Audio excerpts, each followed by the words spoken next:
여러분에게는 스승님이 있습니까? 최근 방영 중인 강식당이라는 프로그램이 있습니다. 벌써 두 번째 시즌 방영 중인데요. 신서유기에 나왔던 강호동 패밀리가 식당을 운영하는 이야기입니다.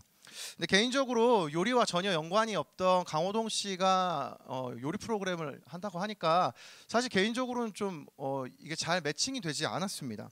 낯설었습니다. 어떻게 많은 손님을 받고 요리를 강호동 씨가 할까?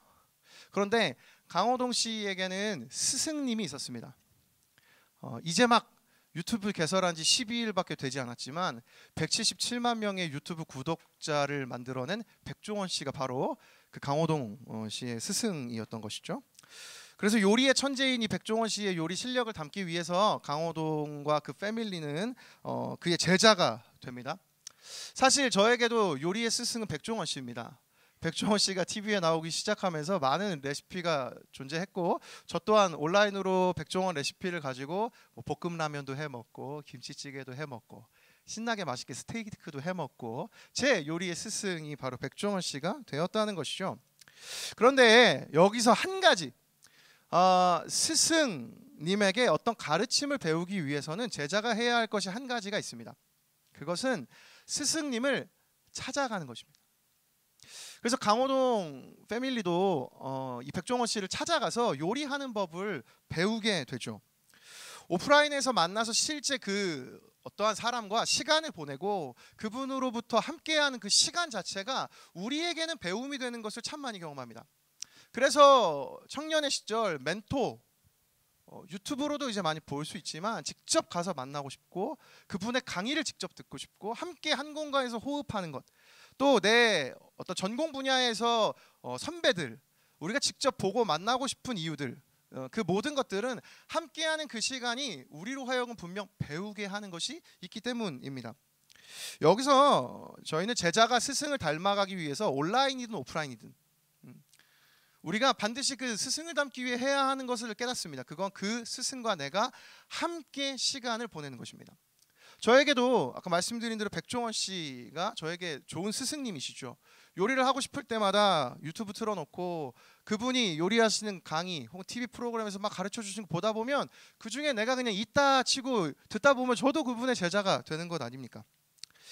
그래서 정말 좋은 제자는 그 제자만 보아도 스승이 누군지 알 수 있는 그 제자가 정말 좋은 제자 아닐까요? 저희 집 첫째 박서아의 인생 선생은 인생 스승은 누굴까요? 며칠 전에 교회에 온 저희 집 자녀 1호 박서아 어린이를 보고 한 분이 이렇게 말씀을 하셨습니다. 안녕, 너 혹시 박세현 목사님 딸이니? 똑같이 생겼다. 어떻게 우리 딸만 보고 나를 알아볼 수 있었을까? 저는 서아를 보면서 정말 저를 많이 닮았다라고 생각해 본 적은 사실 없어요. 그런데 서아는 어찌됐건 제 유전자를 물려받은 특별 제자니까 그렇다고 좀 이해할 수 있습니다. 근데 며칠 전 저희 부서 지체랑 신방하면서 한 지체가 또 저한테 이렇게 얘기를 하는 거죠.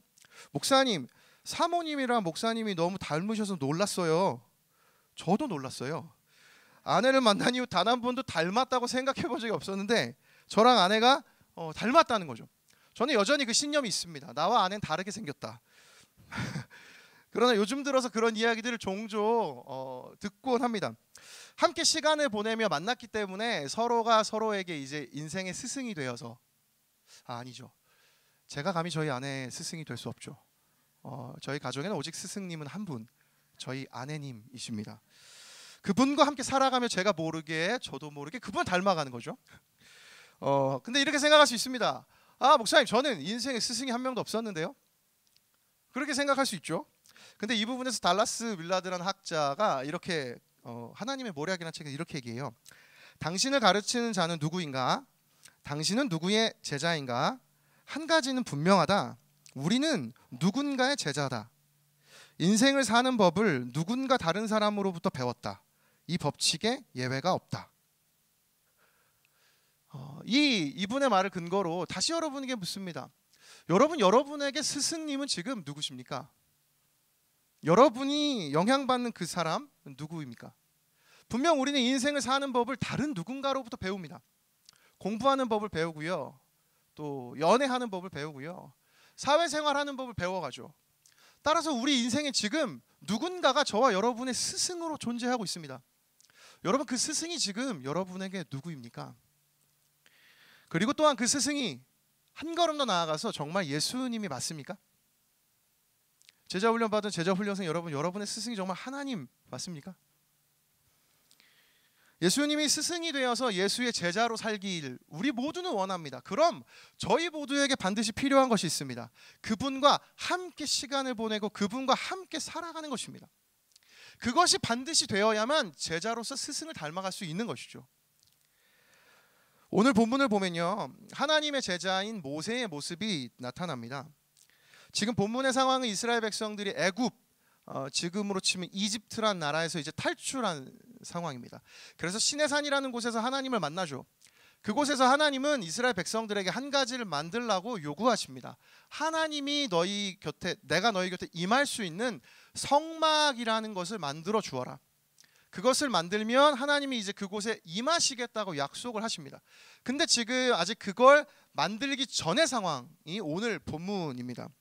근데 오늘 본문을 보면 하나님이 임하실 그 성막이 있기 전 모세는 회막이라는 것을 따로 먼저 만들어서 그들이 머물러 있는 진 바깥에 그 회막을 치고 하나님을 만나는 장면을 보여줍니다. 그곳에서 하나님 만나고 예배하며 시간을 보낸 것이죠. 하나님과 함께 시간을 보내야 합니다.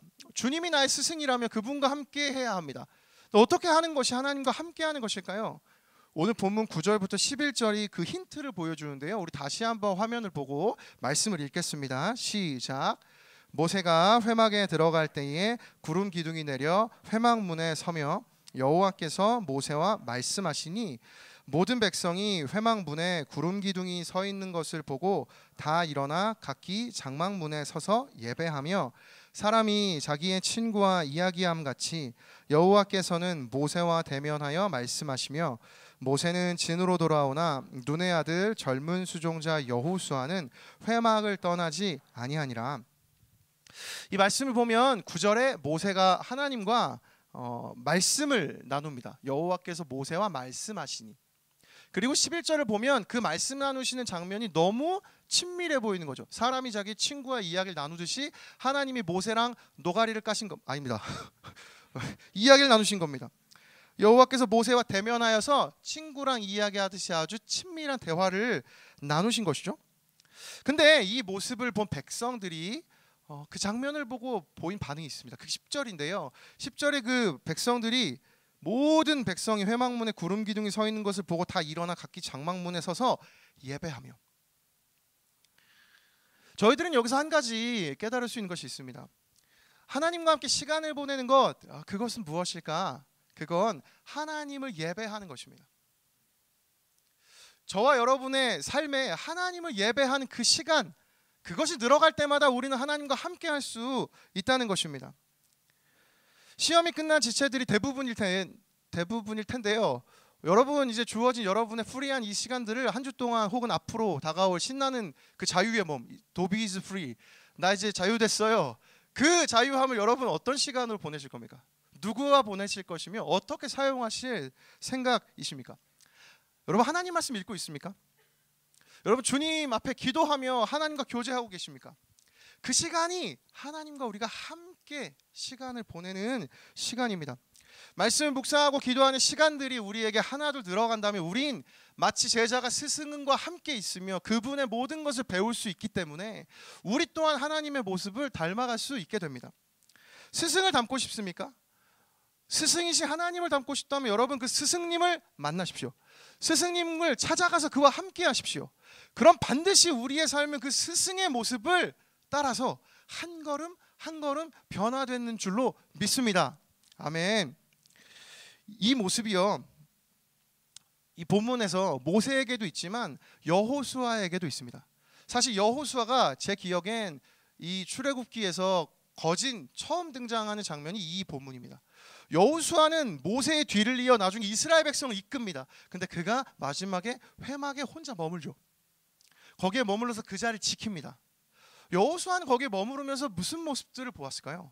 계속해서 하나님을 예배하는 모세의 모습, 계속해서 주님을 찬양하는 함께 나와 예배드리는 그 사람들의 모습, 그 모습을 보며 여호수아도 하나님과 함께하는 시간들이 늘어간 것입니다. 그래서 아마도 저는 모세의 뒤를 이어 여호수아가 하나님이 선택하신 하나님의 종이 되었을 것이라고 믿습니다. 근데 여기서도 한 가지 나누고 싶은 것이요, 제자 훈련이 그래서 이 훈련을 한 겁니다. 이들의 삶에 바쁜 시간을 내어서 하나님 앞에 그 어느 때보다 분주한 때이지만 주님, 제가 하나님과 함께하는 시간을 지키며 살아가겠습니다. 지난 4개월이 이들이 그렇게 살아온 삶인 것이죠. 뿐만 아닙니다. 여기 앉아있는 저와 여러분 모두가 하나님 앞에 제자라면 저희도 하나님과 이렇게 함께 계속해서 살아가야 합니다. 그게 저와 여러분 하나님의 제자인 저희들의 의무요 책임인 것이죠. 근데 여기서 한 가지 더 나누고 싶은 것이 있습니다. 이 하나님과 함께 살아가게 된다면, 하나님과 함께함, 이 함께한다는 것은 살아갈 힘을 준다는 것입니다. 며칠 전 이걸 아주 분명하게 경험한 일이 있습니다. 지지난주 화요일 박서아 어린이, 우리 집 1호 자녀가 놀다가 넘어져서 무릎이 심하게 까졌습니다. 태어나 처음 무릎이 엄청 심하게 까졌어요. 펑펑 울었습니다. 아빠인 저와 무궁화 꽃이 피었습니다를 하고 도망가던 박서아 어린이를 제가 황급히 쫓아가던 광경이었습니다. 저는 손도 대지 않았고 어떠한 잘못도 저지르지 않았죠. 이거 하다 도망가다 넘어진 거라서 고스란히 근데 그 원인 제공은 제가 덮어쓰게 됐습니다. 서아에게 묻습니다. 서아야, 이거 무릎 누가 그랬어? 아빠가요. 박서아는 분명 죄인입니다. 근데 며칠이 지나서 또다시 넘어졌는데 이번에 팔꿈치가 까졌습니다. 이번에도 많이 까졌는데 근데 신기한 건 생각보다 많이 울지 않았다는 거예요. 그때 탄천 걸으면서 저기 너무 TMI인데 요 밑에 내려가면 농구장 근처에 있는데요, 거기서 서아가 넘어졌는데 집에 갈 때까지 무릎 까진 날은 울었습니다. 그래서 아파서 못 살겠다, 아파서 못 살겠어. 아니 4살밖에 안 사는 애가 아파서 못 살겠대. 지나가는 사람들도 웃고 우리도 웃고 걔만 울고. 근데 팔꿈치가 까진 날 서아가 아파서 못 살겠다는 말은 하진 않았어요. 저는 굉장히 신기했습니다. 아니, 그것도 무릎이 까진 날이 화요일인데요, 팔꿈치가 까진 날이 수요일이거든요. 그러니까 연달아서 까졌는데 어떻게 서아는 팔꿈치 까진 날 훨씬 덜 울었을까? 제가 이걸 보면서 고민을 해봤는데요, 분명히 이랬을 것 같습니다. 무릎이 이만큼 까진 건 사실 태어나서 서아에게 처음 있었던 일이고, 그리고 약 바르는 과정도 막 따갑고 막 펑펑 울고 엄청 힘든 일이었습니다. 근데 그럼에도 자기 곁에 내 아픈 이 모습을 보고 함께 울어주고 또 달래주고 안아주고 못 살겠다는 걸 다시 한번 살아보자라고 격려하며 다시 한번 삶에 희망을 주었던 그 엄마 아빠가 서아에게 있었기 때문에 팔꿈치가 까진 날 박서아 어린이는 깨달은 것이죠. 아, 인생에 나에게 힘을 줄 수 있는 그 어떠한 존재가 나에게 있다. 그래서 서아는 팔꿈치가 깨진 날, 깨졌대. 또 까진 날 그렇게 많이 울지 않았습니다. 이런 면에서 저는 서아에게 엄마 아빠가 있다라는 이 자체가 그 아픔을 이겨내는 힘이 되었지 않았을까 생각을 합니다. 부모도 자녀의 곁에서 지켜주고 힘이 될 수 있는데 우리에게 부모보다 더 저희와 함께 하시겠다고 말씀하시는 하나님이 계십니다. 그리고 그분이 더 큰 위로가 되는 우리와 함께 하신다는 하나님의 약속이 있습니다. 마태복음 1장 23절, 보라, 처녀가 잉태하여 아들을 낳을 것이요 그의 이름은 임마누엘이라 하리라 하셨으니 이를 번역한즉 하나님이 우리와 함께 계시다 함이라. 마태복음 28장 19절과 20절, 그러므로 너희는 가서 모든 민족을 제자로 삼아 아버지와 아들과 성령의 이름으로 세례를 베풀고 내가 너희에게 분부한 모든 것을 가르쳐 지키게 하라. 볼지어다 내가 세상 끝날까지 너희와 항상 함께 있으리라 하시니라. 아멘. 하나님과 함께 살아가는 인생이라면 지금 겪는 어려움이 내게 배움이 되기도 합니다. 하나님이 함께 하시기만 한다면 내가 겪는 어려움에만 좌절하지 않고 다시 살아갈 힘을 얻게 되는 것이 바로 우리가 믿는 기독교 신앙이요, 살아계신 하나님이 주시는 은혜인 줄을 믿습니다. 이 하나님께서, 성령님께서 저희와 언제나 함께 하십니다. 여러분이 풍성한 기쁨을 누리는 이번 여름이 되면 좋겠습니다. 이번 수련회 저희 부서 거의 다 신청했습니다. 아직 고민하고 있는 바로 너만 신청 안 했어요. 고민하지 마시고 이번 여름에 여러분 시간을 들이십시오. 내가 하나님께 내 마음을, 여러분 마음만 들이지 마시고 하나님을 만나러 가십시오. 여러분 인생의 영혼의 스승이신 하나님을 찾아가십시오. 그분을 함께 만나고 그분과 함께 한다면 반드시 우리의 삶의 아픔과 어려움 속에 하나님은 우리가 살아갈 힘을 우리의 마음 가운데 넘치도록 부어주시는 줄을 믿습니다. 그래서 이 설교 준비하면서 원고에는 이렇게까지만 썼어요. 근데 저기 아까 찬양하던 중에 하나님이 이런 마음을 제게 주셨습니다. 내가 그래서 너와 함께 있기 때문에 아파도 된다. 저는 그게 되게 뭉클하게 다가왔습니다. 내가 인생을 살아가면서 아플 때가 있잖아요. 내가 인생을 살아가면서 어려울 때가 있잖아요. 근데 하나님이 옆에 계시기 때문에 우리에게 매 순간 말씀하시는 거죠. 너 아파도 괜찮다. 내가 너를 회복시킬 것이고 너를 이끌 것이고 너를 품어줄 것이다.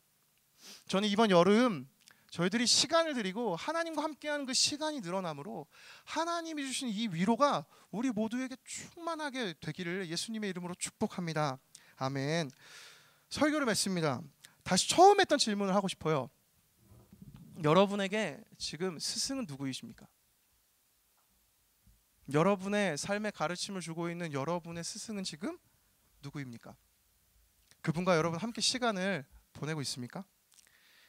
하나님이 함께 하신다는 그 믿음을 가지고 내 삶에 오늘도 찾아오시는 그 하나님, 그분을 깨달음으로 혹 이 중에 무릎 까지고 팔꿈치 까져서 펑펑 울면서 자기가 잘못했는데 아빠가 잘못했다고 얘기하는 그 서아의 모습처럼 혹 내 믿음과 신앙도 그렇다면 여러분 아파도 괜찮습니다. 왜냐하면 다시 하나님이 까진 무릎과 까진 팔꿈치를 싸매주시고 약 발라주시고 꼭 안아주실 것이기 때문입니다. 오늘 우리 함께 나눈 이 말씀대로 이번 학기 동안 훈련받은 지체들 이야기를 좀 듣고 싶은데요. 원타임 받은 지체 그리고 또 제자훈련생 중에서 함께 이 시간에 좀 간증을 나누려고 합니다.